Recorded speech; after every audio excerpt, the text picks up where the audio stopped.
Pour ce 4e épisode de Safart, direction les Cimes, du côté de Tignes, en Savoie, pour une émission exceptionnelle à tout point de vue.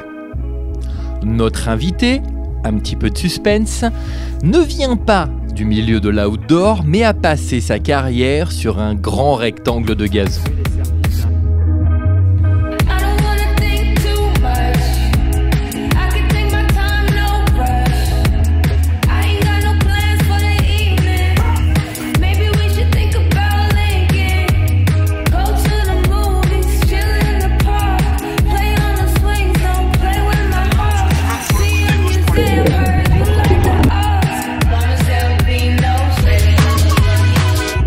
Salut Jean-Guy, Safart? Salut mon petit Mathis, Safart? Bah ouais, carrément, et toi? Eh, le rêve. On est bien là? La neige, Tignes, plus de 2000 mètres d'altitude. C'est trop cool. Premier épisode de Safart à la neige. À la neige. Et tu sais qu'on a un invité exceptionnel. Alors on va faire une petite entorse, on sera pas vraiment sur l'outdoor. Allez. 3 indices. Ouais. Gardien de but. Ok. Record du nombre de matchs en Ligue 1. Ouais. Et Canaries. Là, on n'est plus dans le ski là. Non, on va parler ski avec lui, tu vas comprendre pourquoi, mais gardien de but, donc gardien de but de football. Ouais, Canaries, Michael Landreau. Regarde, c'est parfait, regarde. C'était pas calculé, regarde, c'était pas rodé déjà. Salut Mika. Salut Mika, ça va? Messieurs, ça va et vous? Écoute, merci d'accepter notre invitation dans Safart. Avec plaisir. Alors on t'a concocté une petite semaine avec Evo 2 dingue. d'activité outdoor. Il va falloir un peu de temps pour que je m'en remette là, que je comprenne tout ce que j'ai fait. Alors, raconte-nous, qu'est-ce que t'as fait? C'était cool? Et là j'ai plein de choses à digérer là, déjà les premiers pas en ski. Avec le stress, l'apprentissage, enfin c'était hyper riche. Et puis plein de choses, plonger sous glace, énormément de choses. Il faut dire que vous les footballeurs, le ski, s'il y a un sport que tu n'as jamais le droit de faire pendant ta carrière, c'est le ski. Ou alors c'est ce qu'on dit. Ou alors chute. C'est ce qu'on dit et c'est ce que j'ai fait. Voilà. J'ai pas voulu prendre de risque. C'est peut-être pour ça d'ailleurs que j'ai le record. Je me suis pas trop blessé. J'avais fait un petit peu de ski de fond et des raquettes, mais jamais le ski. Douce, ouais. Non, jamais le ski. Bon et alors, parce que les images qu'on va voir tout à l'heure, on n'a pas triché. C'est-à-dire que Mika a enfilé sa première paire de chaussures de ski devant nous. C'est excellent. Et d'ailleurs, c'est chiant à mettre. D'ailleurs, il a pas trop aimé au début. Ça va maintenant, je suis mieux, mais il faut être musclé. Alors, qu'est-ce que tu as ressenti justement la première glissade? Qu'est-ce que tu t'es dit dans ta tête? Non, en fait, je me suis demandé quand est-ce que j'allais pouvoir prendre du plaisir ou être relâché. Tellement, pour moi, c'était impossible en fait. C'était trop dur. C'était beaucoup d'appréhension, du stress. Je trouve que c'est un sport qui est technique. Il y a aussi quand même une forme de danger. Ah oui. Donc j'avais tout ça à prendre en compte. Et j'avais un rêve, c'était de pouvoir me dire est-ce que je vais pouvoir faire une piste avec mes enfants? C'est marrant, c'est comme ça. Et je me dis putain, quelle récompense à la fin de cette semaine-là quoi. Et alors, les cuisses, qu'est-ce que ça donne? Ah, les cuisses, parfois, c'est monstrueux. J'ai ressenti des trucs. J'ai eu des crampes un soir. J'avais jamais eu des crampes là, tout le long, adducteur jusqu'au genou. J'avais pas eu ces crampes-là. J'en avais eu d'autres, mais pas celles-là. Voilà. J'ai découvert des nouveaux. En plus, comme tu es en altitude, tu dors moyen, faut boire à fond. Ouais, là, heureusement que j'ai une vie saine sur la semaine. J'avais commencé un peu à me préparer. Ça m'a aidé, je pense, pour la semaine. Oui, on peut révéler le challenge, c'est que tu as réussi à faire une piste avec tes loulous. Ouais. Bon, il y en a un, c'est une fusée. Hein. Ouais. Ouais, c'est dingue. C'est hallucinant. 3 jours. Ouais, 3 jours. 3 demi-journées. Ouais, c'est ça, ouais. Je sais pas, j'ai aucune conscience de ce que ça représente. Moi, je découvre, donc voilà, non, ça fume. En plus, j'ai pas d'ouverture de hanche, donc fameuse. Au début, les ouvertures, j'ai eu un super coach, c'était trop agréable avec Louis, c'était trop agréable. Non, franchement, c'est une semaine exceptionnelle. J'avais déjà fait quelques opérations avec Evolution 2, avec la Compagnie des Alpes, ça avait été super sympa. C'est pour ça qu'on a voulu continuer à poursuivre l'aventure. Avec les équipes, c'est à la fois simple, à la fois hyper sécurisant pour moi. Et non, c'est génial de vivre ça. Ce que je te propose, c'est que ta semaine outdoor, c'est maintenant. Yes. En images. J'ai hâte de voir, je sais pas ce que vous allez faire. Et en vrai, il a pas vu les images. Non, j'ai rien vu. Il va les découvrir. Je lui fais confiance. Hein. Non, de l'expérience, t'inquiète. J'espère qu'il n'y a pas le making-of. Alors le making-of, il sera après. Plus tard. Ce qui s'est passé à Tignes reste à Tignes. Et après, tu retrouveras Bastien dans la remorque. Allez, la semaine outdoor de Mika Landreau avec Evo 2, c'est maintenant.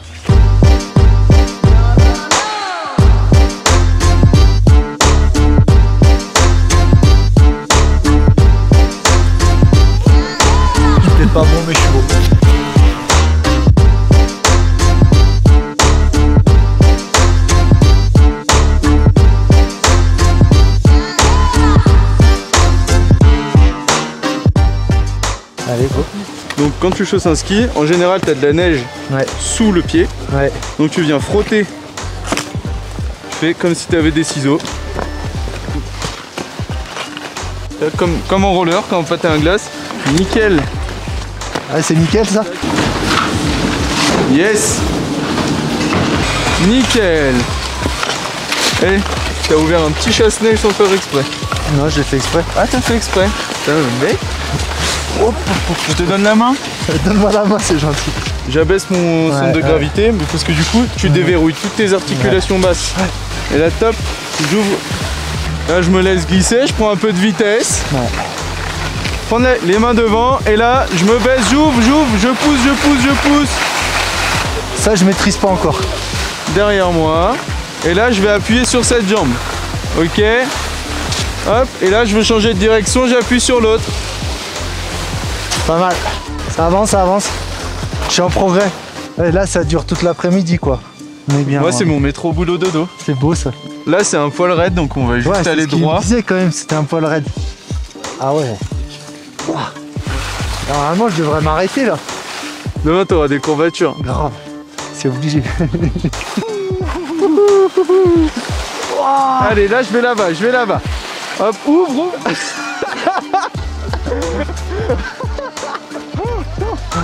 Oh la vache. Yes, jambe gauche, je pousse. Pousse. Un peu mieux. Un peu mieux. Ouais, ça vient petit à petit, hein. Beaucoup mieux, là. C'est bien, Mika, reste comme ça, reste focus. Conseil tire-fesses. On va essayer de pas faire comme dans les bronzés, on se fait tout arracher. Ouais.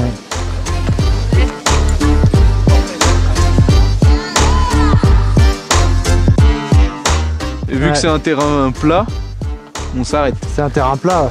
Bah plat, en tout cas très facilitant. D'accord. Ouais, bah c'est bien, on a du boulot. C'est bien. Ouais, c'est bien. Bon, bah merci pour cette première matinée, c'était trop bien.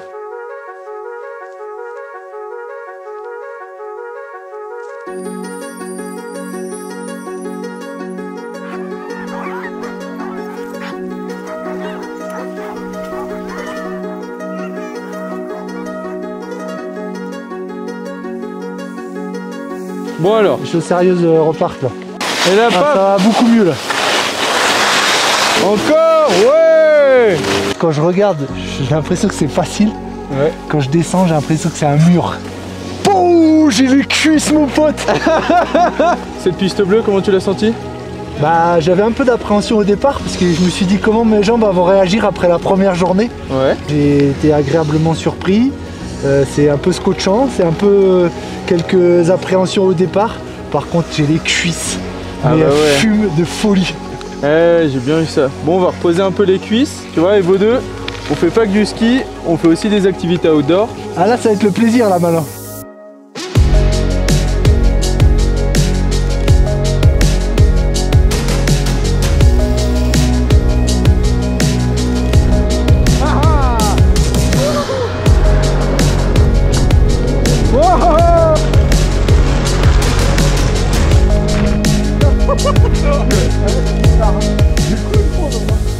Je vais le mettre dans mon programme tous les ans, je te dis. Il faut. Ah, elle est géniale la piste, oh. Et ouais. Oh là là. Et là, regarde, là, tu prends les deux. Tac, Ok. tac. Yes. Wouhou. Oh. Super, Mika.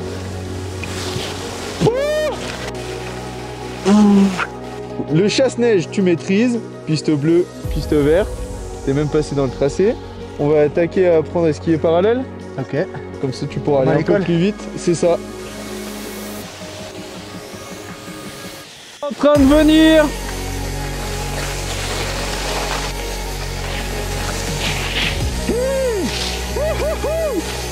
Allez encore, Mika, vas-y. Fais-toi confiance. Ouais. Yes. Je te donne du plaisir. Hein. Ouais.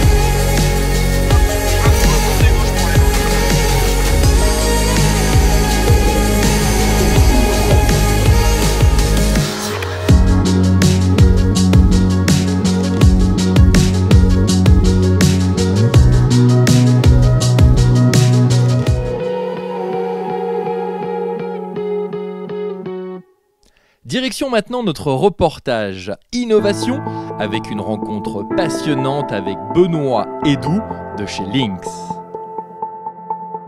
On a fait une étude de marché et cette étude de marché en fait nous a révélé que 70% des personnes sortaient seules en montagne. Et donc on se dit il y a un problème et donc ce produit-là vient accompagner. Alors après les gens, il faut qu'ils restent responsables et pas faire n'importe quoi. Hein. C'est pas parce qu'on a une ceinture, un casque, une dorsale qu'on peut envoyer du lourd. Hein. Il faut savoir ce qu'on fait. Hein. Alors ça c'est notre premier produit, la balise Lynx.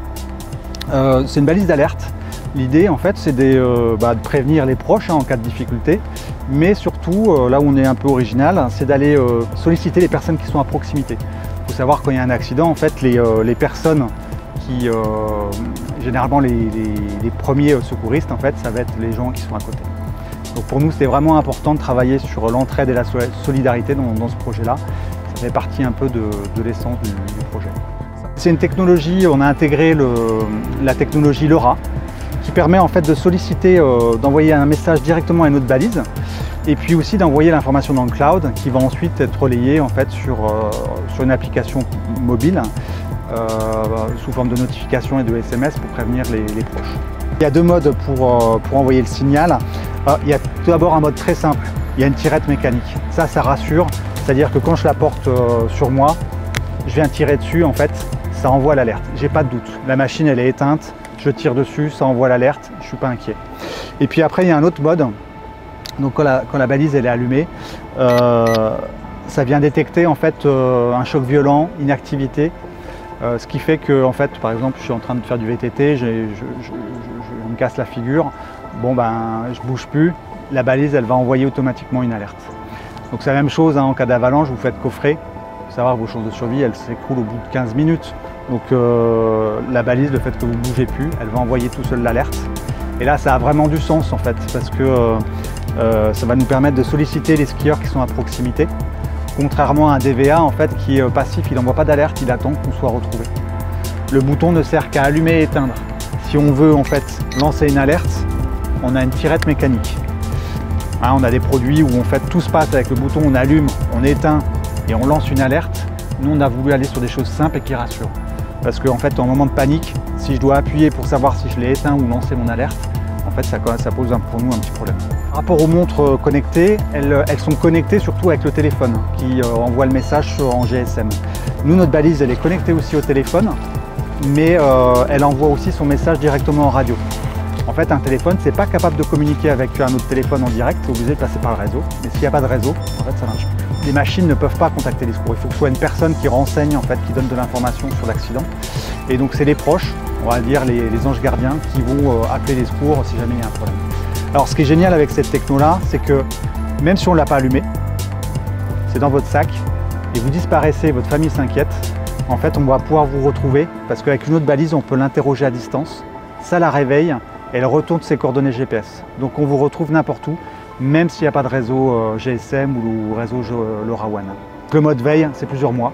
Et puis après en autonomie, en tracking très fin, ça va être, je sais pas, ça peut être 3 jours. Et puis en mode régulier, j'envoie un point régulier, ça peut être une dizaine de jours. Donc pour des petites aventures au long cours, ça peut être aussi très intéressant pour que la famille puisse nous suivre en fait sur notre parcours. Elle est produite à Villarbonneau, donc c'est juste en dessous des Adrets. Et donc on a travaillé avec un partenaire local qui nous fait l'assemblage. Et puis alors pour ce qui concerne le test, en fait, c'est nous qui nous allons nous en charger pour la première production, parce que c'est notre première production. On va vérifier que tout soit parfait avant de livrer nos clients. On a fait une pré-vente, ça s'appelle du crowdfunding, c'est du financement participatif. Ça nous a permis de faire un lancement marketing et puis initier cette première fabrication. Et puis notre site e-commerce en fait va être en place début avril. Donc ça va être réellement disponible début avril. Voilà.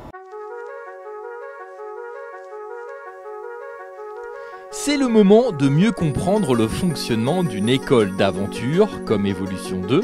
Rencontre entre Mathis de Safart et Doug, le responsable Evo 2 Tignes.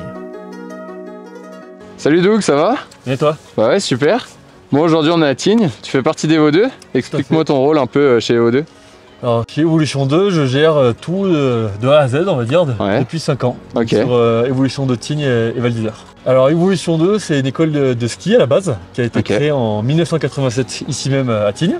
Donc, avec 2 moniteurs, en l'occurrence mon père et Eldo, qui enseignent toujours avec nous. Et au fur et à mesure, l'équipe s'est agrandie. Et en fait, très rapidement, il y a eu cet esprit de proposer une multitude d'activités. Donc, le chien de traîneau, la plongée sous glace, qui se passent juste derrière nous. Tout ça, en fait, ça existe depuis un paquet d'années. Donc, tout le monde parle de diversification, d'autres activités. Et en fait, nous, on fait ça depuis 88. Et du coup, ici, on se retrouve à Tignes, mais Evolution 2, on retrouve dans d'autres stations. Comment ça se passe? On en retrouve un peu partout? C'est ça, on en retrouve un peu de partout.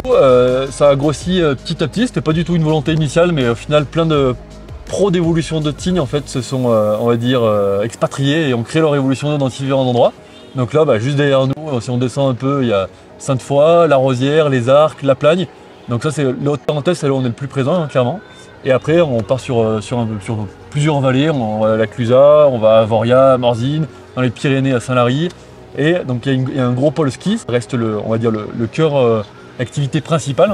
C'est 650 professionnels en tout, Evolution 2, et 100 entre Tignes et Val. Et voilà, il y a également Evolution 2 à Lacanau, La Palmyre sur le tourisme d'affaires, Marrakech pour le tourisme d'affaires. Voilà, Evolution 2, c'est vraiment éclaté de partout. Et, on n'a pas encore conquis tous les terrains de jeu, mais voilà, en tout cas, dès qu'il y a des jeux d'extérieur à faire, on est là. Bah ouais, trop cool. Bon, merci en tout cas. Avec plaisir.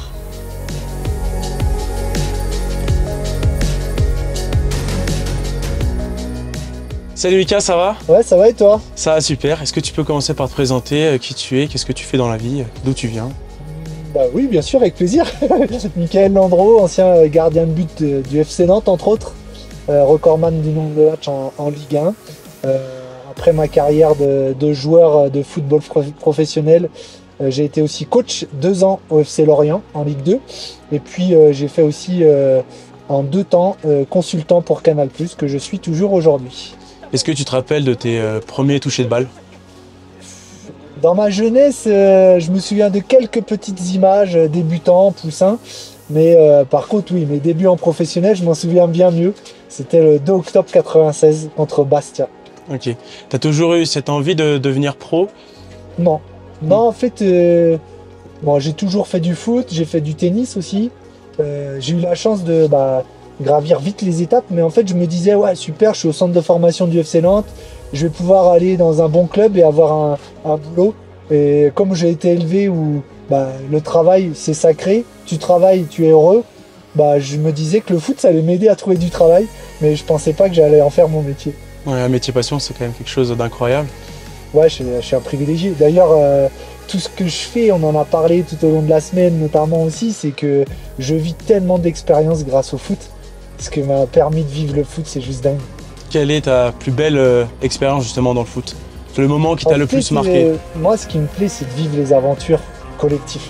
Avec des partenaires du centre de formation, être champion de France avec ton club formateur Nantes, c'était juste dingue. Le titre de champion, quand il y a une aventure humaine et un trophée au bout, c'est juste tout ce qui me plaît. Et en tant qu'entraîneur, quel joueur t'a le plus marqué? Et pourquoi? Marqué dans ma carrière, entraîneur-joueur, je dirais Zidane et Eden Hazard, avec qui j'ai joué. Et pourquoi? Zidane, parce que c'est la dextérité, c'est beaucoup d'humilité, il fait rêver et puis en fait il rend tout facile. Tu lui donnes le ballon n'importe comment, lui il te fait le contrôle et tout est facile pour lui. Toi le ballon il repartirait à 10 mètres, non, lui il reste tout le temps bien placé. Puis Eden Hazard parce que c'est cette capacité d'éliminer, de faire des différences. Puis en plus c'était un bon gamin, parce qu'à l'époque c'était un gamin, quand moi j'étais le vieux du groupe, lui c'était un petit jeune. C'était 2 joueurs hors normes. Aujourd'hui, si tu devais donner des conseils à des jeunes qui veulent devenir comme toi, footballeur professionnel, qu'est-ce que tu pourrais leur souhaiter? En fait, avant de devenir footballeur professionnel, c'est juste le plaisir de vouloir apprendre, de pouvoir se développer, de pouvoir se lever le matin pour apprendre tout le temps, dans n'importe quel sport, dans n'importe quel apprentissage scolaire, dans la vie, trouver des choses où vous avez envie de prendre du plaisir. Si le foot vous permet d'être dans ça, faites-le jusqu'au bout de vos capacités. Et cette transaction avec le métier donc, de consultant, comment elle s'est faite? Est-ce que tu as suivi des formations? Est-ce qu'on t'a conseillé Non, j'ai pas suivi de formation vraiment spéciale. En fait, je le vis comme un jeu. Un jeu pour nourrir les téléspectateurs, pour partager ma passion, pour partager ce que j'aime, les relations humaines, les organisations, essayer entre guillemets de pouvoir donner aux téléspectateurs la meilleure lecture de la situation, qui ressortent en se disant ils ont peut-être appris quelque chose. Même des fois ils peuvent ne pas être d'accord avec moi, c'est pas grave. C'est de se dire voilà, on forme une équipe sur le plateau ou en match pour venir nourrir les téléspectateurs. Donc non, moi je le prends comme un plaisir une nouvelle fois. Donc là tu souhaites continuer toujours en tant que consultant. Est-ce que tu as des objectifs? Pour l'instant oui, je suis bien dans ça parce que ça me donne du temps pour travailler sur le projet de l'après Valdemar-Kita au FC Nantes. Donc ça me prend beaucoup de temps de travail, et le fait de pouvoir rester au plus haut niveau grâce à Canal+, c'est un plus pour moi. Est-ce que tu souhaites revenir vers le métier d'entraîneur? C'est quelque chose aujourd'hui. Pas aujourd'hui, non, parce que en fait je suis vraiment focus sur le projet du Football Club de Nantes, et j'ai plus vocation à avoir une vue globale que simplement terrain et entraînement. Ça me plaît, mais je pense que je servirai plus à l'institution sur une vision globale. Super. Merci beaucoup. Avec plaisir. Trop bien. Mika, merci beaucoup d'avoir passé ce moment avec nous. J'espère que tu as vraiment apprécié cette semaine. Grave, j'ai kiffé. C'était énorme. J'ai besoin de temps pour digérer tout ça. Tu prends une semaine de vacances, du sport la semaine prochaine, avant de retrouver la Ligue. Ce qui m'est arrivé. Là. Et puis écoute, si on veut parler foot, on se retrouve sur les antennes du groupe Canal, la Ligue 1 reprend ses droits. Exactement, avec plaisir, quand vous voulez. Et puis si tu veux revenir en mode printemps ou été, on peut te réorganiser, tu sais, eau vive, air, on peut gérer. Ça peut me plaire, me plaire aussi, je pense. Bon, merci Mika. Merci à tous. À très vite. Bonne continuation à vous. Merci beaucoup. À bientôt. Salut. Ciao.